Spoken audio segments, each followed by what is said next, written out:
আমরা যিনি আমাকে একশো দিলেন, যিনি আমাকে হায়াত দিলেন, যিনি আমাকে কাজ করার ক্ষমতা দিলেন, যিনি কথা বলার শক্তি দিলেন, সে মালিকের হুকুম বাস্তবায়ন করার জন্য, মালিকের হুকুম পালন করার জন্য সেই ধরনের মন মানসিকতা আমাদের মধ্যে আর অনুপস্থিত।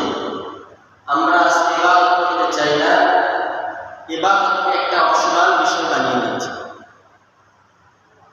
আল্লাহ তাআলার ইবাদতটাকে আমরা অপশনাল হিসেবে নিয়েছি, বাকি আমাদের কাজগুলিকে আমরা গুরুত্ব সহকারে করি।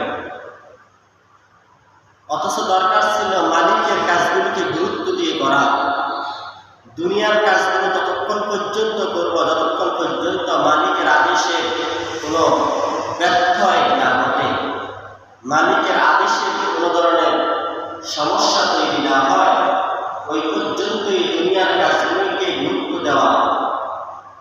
আর আখিরাতের কাজকে, এক কথা আল্লাহ তাআলার কাজকে, পরকালের কাজকে গুরুত্ব দেওয়া। আজকে আমরা পরকালের কাজকে অপশনাল করে নিয়েছি। আল্লাহ তাআলা আমাদেরকে সঠিক দিন পালন করার তৌফিক দান করেন।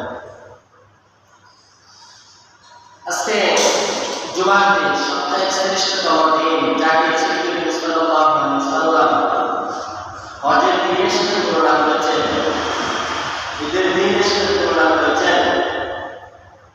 অথচ মুসলমানরা আজকে তাদের ঐতিহ্য, তাদের ইতিহাস, তাদের আমরা ভুলে গিয়ে আজকে দুনিয়ার আসক্ত হয়ে গেছে। এটা কোনো ভালো লক্ষণ নয়। আল্লাহ তাআলা আমাদেরকে মালিকের জন্য, মালিকের ইবাদত করার জন্য উৎসর্গ করে দেওয়া।